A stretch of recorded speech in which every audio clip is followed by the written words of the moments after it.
Buenas noches, estimado público. Mi nombre es Gabriela Gallo, soy estudiante de la Universidad del Tolima, CAT Pereira, en la licenciatura de Literatura y Lengua Castellana, cuarto semestre. Esta noche tengo un invitado muy especial para mí, es Paulo César Sepúlveda. Voy a entrevistarlo para mi clase de práctica número 3, que es sobre el acercamiento al docente en literatura en básica secundaria. Cómo el docente de literatura se ha acercado precisamente a su literatura y cómo ha hecho que sus estudiantes pues sigan ese mismo objetivo. Entonces, para ustedes, con mucho gusto, Paulo César. Buenas noches, Gabriela. Muchas gracias por la oportunidad, por la invitación. ¿Cómo estás? Muy bien, muy contento. Espero serte de mucha ayuda, pese a que yo no soy profesor de literatura. Yo soy profesor de argumentación y de idiomas, pero si está en mi capacidad ayudarte con algunas respuestas, estaré muy complacido. Precisamente por eso te escogí. He seguido mucho tus videos y tu alcance en redes y lo que escribes y lo que hablas, y me parece que alguna de tus videos y de lo que dices me sirve mucho para este tipo de entrevista que te voy a hacer, no porque no seas profesor de literatura, sino porque uno siempre está aprendiendo algo. Y soy muy consciente en que hay que saber leer. Entonces, permítanos presentarnos, conocer de usted, dónde nació, qué ha estudiado, cuántos años lleva ejerciendo lo que pues estás ejerciendo y cómo lo has llevado, pues, cómo te ha ido en el camino. Bien, mi nombre es Pablo César Sepúlveda, soy de profesión químico, pero nunca la ejercí. Antes de graduarme, yo ya empecé a trabajar en algunas cositas, pequeños proyectos en educación, y cuando me gradué decidí seguir en educación. Lo que yo más he hecho en la vida ha sido la formación continuada de profesores, y el tema ha cambiado. Pues yo comencé en los 2000 tratando de socializar los estándares, los lineamientos, pasé a nuevas tecnologías, cuando comenzamos a incorporar Internet. Bueno, primero los computadores, ¿no? Era la época de computadores para educar.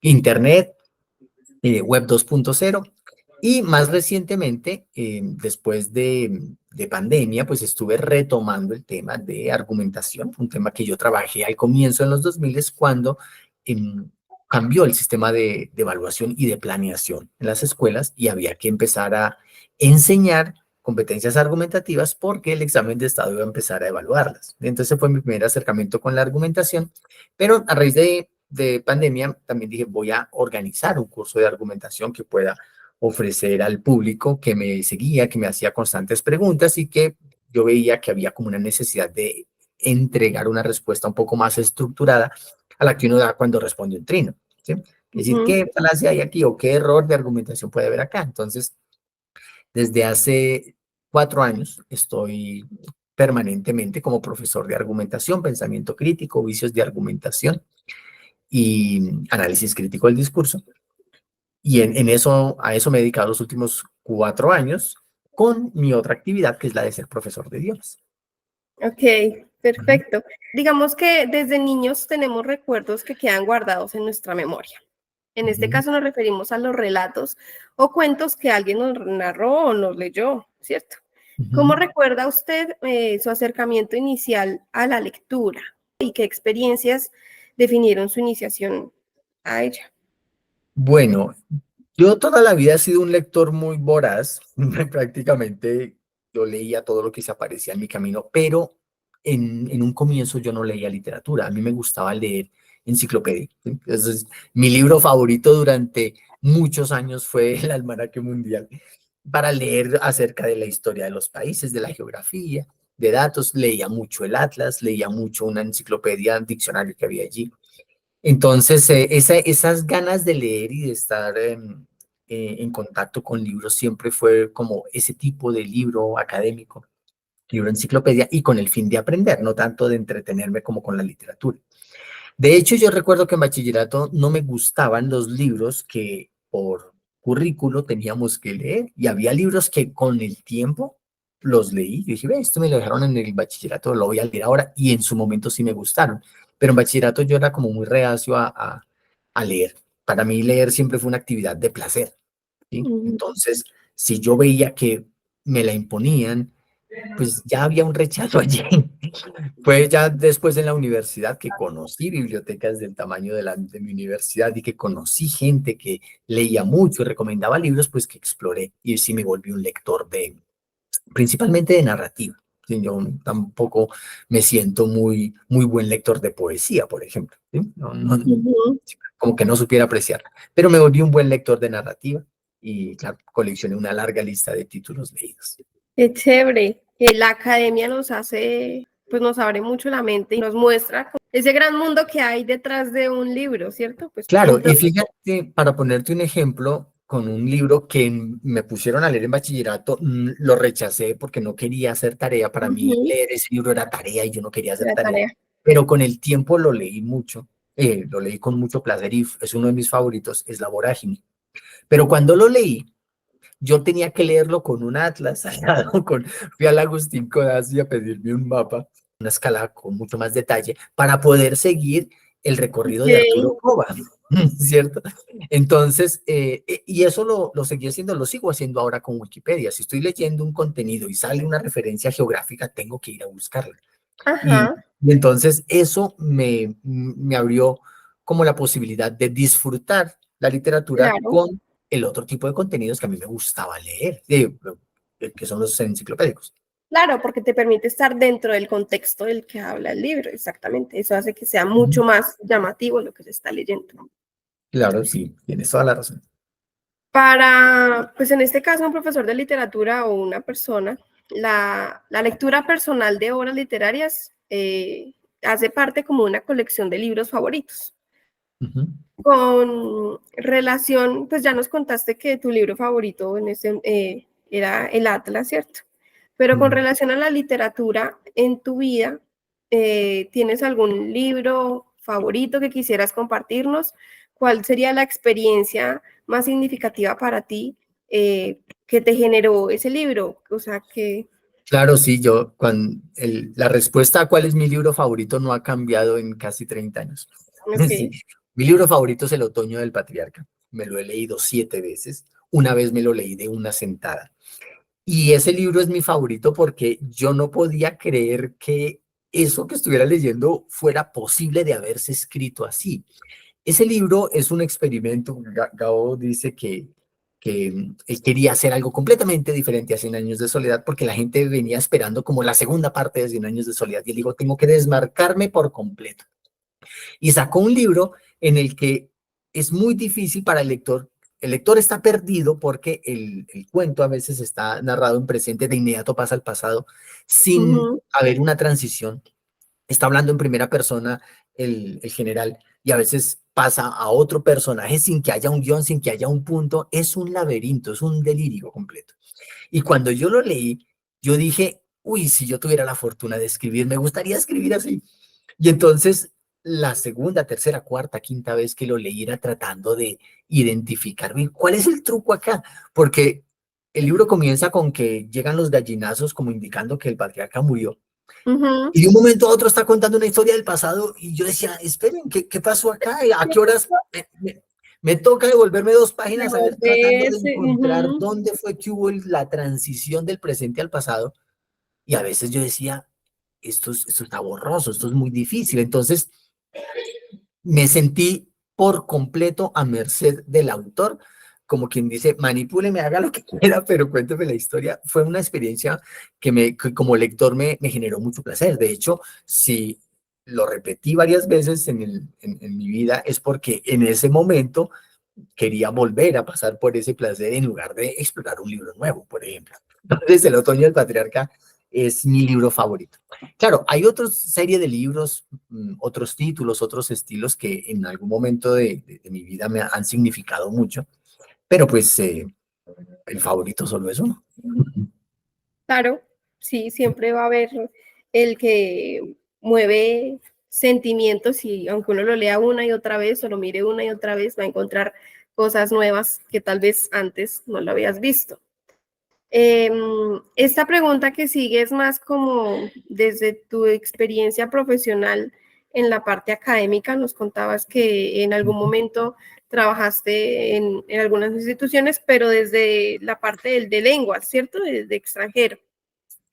No, cuando yo trabajé con profesores era formación de profesores principalmente en competencias, bueno, cómo enseñar competencias matemáticas o competencias argumentativas. Ok, Como idioma extranjero trabajé siguiendo un modelo rígido en un instituto y ahora trabajo eso personalizado. Ujú. te iba a preguntar, ya que tienes las dos experiencias siguiendo un modelo rígido y ahora personalizado, pues en este caso que me toca hacer prácticas en escuelas y me toca comportarme a un PI, a un currículo, ¿cierto?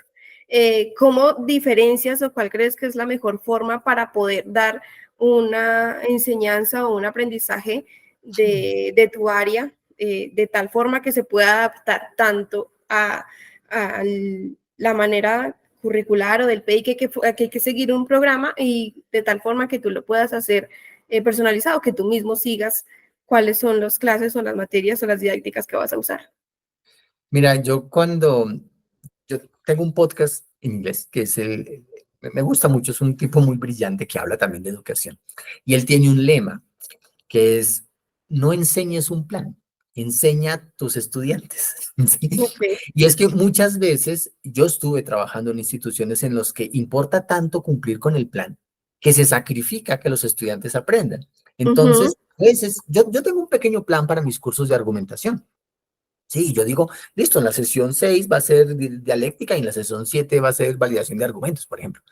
Pero si a raíz de las preguntas que me formulan, yo necesito sacrificar un contenido con tal de que se quede respondida una pregunta, pues yo lo digo, para un profesor es el paraíso, es un estudiante preguntón, ¿cierto? Uh-huh. Entonces, profesor, es que no entiendo, yo digo, claro, venga, le explico. Eso a veces ha hecho o que las sesiones se alarguen o que se sacrifique un contenido entero, ¿sí? Porque yo puedo decir, Uh-huh. mire, era más importante responder esta pregunta porque era una necesidad orgánica que salía de ustedes. ¿M? En cambio, si nadie pregunta y yo me empiezo a desarrollar el tema, pues listo, cumplo con mi rol, pero no me queda ninguna certeza de que hayan podido aprender.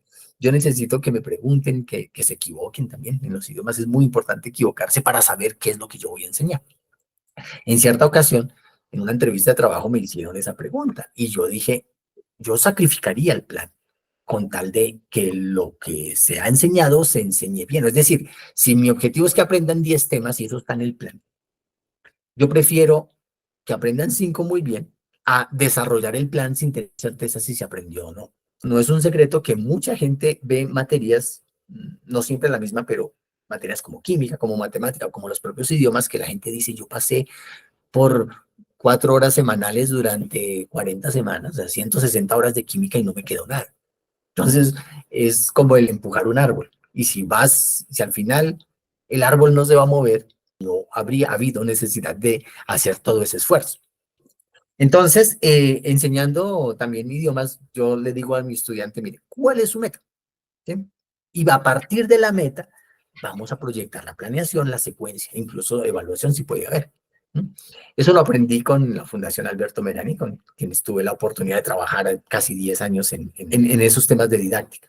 Entonces, por ejemplo, si un estudiante dice, es que yo me quiero certificar, ese tiene una ruta completamente diferente a quien dice, yo quiero hablar, yo quiero ver cine o yo quiero leer literatura. Uh-huh. No le sirven los mismos contenidos, no le sirven la misma secuencia ni las mismas actividades. Y el problema en una institución es que tú tienes 40 estudiantes o 30 y cada quien tiene su propio propósito, suponiendo que todos quieren estar allí, quieren aprender, Claro, que a sí. veces no cuentas con eso. Uh-huh. Entonces, pues son dos escenarios muy diferentes. Yo no he tenido la oportunidad de trabajar en un colegio con grupos muy numerosos, pero yo procuraría decir, vamos a tratar de que esta gente encuentre este contenido relevante, que lo incorpore en su vida para que de manera voluntaria diga, yo quiero aprender esto, haga las preguntas y podemos orientar el tema. Y claro, lo personalizado es completamente diferente. Además que cuando tú trabajas personalizado, la persona que está allí ya está motivada, por eso te Claro. contactó y por eso pagó. En Uh-huh. cambio, el estudiante en un colegio a veces no quiere estar ahí. Y si no quiere estar ahí, sería incluso más relevante tratar de enamorarlo del tema que explicarle un tema. Un estudiante Exactamente. enamorado de un tema aprenderá muy fácil, pero la parte difícil va a estar allí. Desde la manera en cómo dictas tus clases, ¿Qué papel cumple la literatura en la formación, sobre todo en la escritura? ¿Cierto? Pues porque uno podría escribir, yo podría aquí escribir y escribir, escribir, pero se necesita una forma, un modo, ¿cierto? Ujú. Entonces, ¿qué papel cumple la literatura en la formación de lectores y posibles escritores, pues en el aula de clase o en cualquier ámbito? ¿Y qué estrategias se puede emplear en esta enseñanza de la literatura? Bueno, viendo yo como profesor de idiomas, en algún Ujú, momento yo le digo a mis estudiantes, trata de empezar a consumir literatura, ¿sí? Obviamente no va a ser desde el comienzo van a ser textos creados para aprendices de muy bajo nivel, pero desde niveles relativamente básicos, A2, B1, ya uno puede encontrar libros adaptados. Entonces son las obras maestras, pero reducidas en complejidad, ¿sí? De hecho, para el contenido que a mí me gusta, que es Wikipedia o enciclopedia, existe una Wikipedia de inglés simple, entonces, simple.wikipedia.org, y todos los artículos están escritos con una sintaxis muy, muy básica, oraciones simples, llenas, muy corticas, vocabulario muy básico, pero explican todos los temas, ¿no? Cuando yo les digo a ellos, intenten leer y me dicen, recomiéndeme un libro, yo les digo, no, no. ¿Qué tema te interesa? ¿Qué autor te interesa? ujú, Y ese, busca ese tema. ¿Sí? Porque es que el libro que a mí me interesa puede ser que no le interese a otra persona. Y yo he claro. encontrado estudiantes, mira, la primera estudiante que yo tuve personalizada de francés fue una estudiante que quería estudiar francés porque le gustaba la moda y quería estudiar moda en París. Claro, fue al instituto y tenía un libro, el instituto ofrecía el método, y eran 4 niveles, se podía llegar a un nivel C1 con esos 4 niveles, y eran entonces 12 unidades por libro, 48 unidades, y en ninguna de ellas había un contenido sobre moda. ¿Mm? Entonces, ella decía, sí, yo voy a aprender francés, pero nada de lo que hay aquí me va a hacer estudiar. Entonces, bueno, buscamos podcast sobre moda, buscamos un youtuber sobre moda que hablara en francés, buscamos la revista Vogue, yo no sé cuál revista, Marie Claire, vamos a leer eso, ¿sí? Y claro, de pronto, si por allí llegamos a la historia, una literatura de la historia de una diseñadora o de una modelo o de algo que tenga que involucrar la moda, pues será perfecto, ¿sí? Entonces, cada vez que un estudiante dice, recomiéndame un libro, de igual que cuando me dicen, recomiéndame música en este idioma para aprender, yo digo, no, ¿qué música te gusta? ¿Qué temas te gusta? Y búscalos por allí. Y eso hace que el estudiante quiera, tome la decisión de leer. En gran parte de la dificultad de enseñar literatura es que la decisión de leer se le impone al estudiante, si bien sea por el plan lector o bien sea porque lo recomienda un tercero, por el padre de familia que dicen, póngase a leer, pero no, lo que hay que buscar es la decisión voluntaria y autónoma de leer. Y ahí, Ujú, si uno logra desarrollar eso en el estudiante, ese no se suelta. Mira, por claro. ejemplo, cuando yo tuve la oportunidad de conocer, que yo no sabía siquiera que existía, literatura de humor. Fue a través de bueno, a mí me gusta mucho el humor, pero pues yo no sabía que existía esa literatura. Un amigo me prestó un libro y quedé tan enganchado, Tom Sherp se llama el autor, que luego hice la lista y yo leí casi 50 títulos de literatura de humor y algunos libros absolutamente hilarantes. Me tiraba al suelo a reírme, ¿sí? Y claro, ¿por qué? Pues porque logré engancharme con ese tema, es un libro que disfrutaba y terminar un libro me hacía buscar el siguiente. Pero si yo voy a estudiar porque un libro, voy a leer un libro porque alguien espera que yo lo lea y me va a hacer una evaluación sobre ese tema, termino el libro y quizá ahorita con las herramientas de inteligencia artificial le pregunte al ChatGPT, resúmeme este libro de 200 páginas en 5 páginas, ¿sí? Ujú, Y probablemente yo ahí medio me entere de la trama y pueda responder una evaluación, pero no se desarrolló el deseo voluntario y autónomo de leer. Entonces hay que ir por allí. Y a veces les digo, ¿cuál es su libro favorito? Y resulta que es un libro escrito por un autor que escribió en inglés, pero pues se leyó en español. Dije, perfecto, busquémosle el original, ¿sí? O puede ser un libro cuyo autor es en español, miremos a ver, busquemos la traducción. Y hay maneras de lograr. Ahorita la última experiencia que tengo fue con un autor uruguayo, Eduardo Galeano, y mi ujú, estudiante de portugués fascinado, había ido a Uruguay, había recurrido, y dije, ¿por qué no empieza a leer por, a Eduardo Galeano en portugués? Y lo encontramos fácil, están los PDFs allí. Y entonces redescubrir el autor, pero ahora consiguiendo conociendo el nuevo vocabulario y las nuevas estructuras. Ok. Y entonces él dijo, es un libro que ya me lo quiero, o sea, me lo leí en español, me súper encantó, me lo va a leer en otro idioma en el que estoy aprendiendo, Como si fuera otro libro, exactamente. como si fuera otro libro. Y claro, y aprender y leer literatura, bueno, esa es la segunda parte de tu pregunta. Leer literatura es muy, muy importante porque la literatura le enseña a uno el léxico. Uno sabe Ujú. quién lee y quién no, por qué tipo de palabras puede estar emitiendo. Y a veces esta palabra, bueno, la pudo haber leído también aprendido también de películas, de cine, pero hay cierta calidad, porque la literatura también tiene un contenido estético. Entonces, una calidad en lo que tú hablas que dice, inevitablemente esta persona ha leído. Y ha leído no porque imite al personaje, sino porque su vocabulario queda expandido, ¿sí? Y incluso ciertas maneras de expresar. No sé, alguien como yo que se leyó El Otoño del Patriarca y puede escribir un correo electrónico utilizando alguno de esos trucos, le va a quedar bonito, pues, y va a decir, bueno, se nota que yo he leído este libro. Una manera muy interesante de expandir vocabulario. Pues qué alegría, me gustó mucho esta entrevista. Muchas gracias por prestarte para esta entrevista, para este trabajo para mí, que es un trabajo de la universidad, que estoy muy contenta de haber coincidido contigo esta noche y que nos contaras, entendiendo pues que no eres profesor de literatura, pero que nos puedes guiar un poquito sobre lo que nos has contado. Muchas gracias, Gabriela, también por tu interés en conocer esas respuestas de mi parte. Y espero que te Bueno, vaya muy bien con esta entrega. muchas gracias. Bueno, feliz noche. Igualmente y hasta luego. Hasta luego.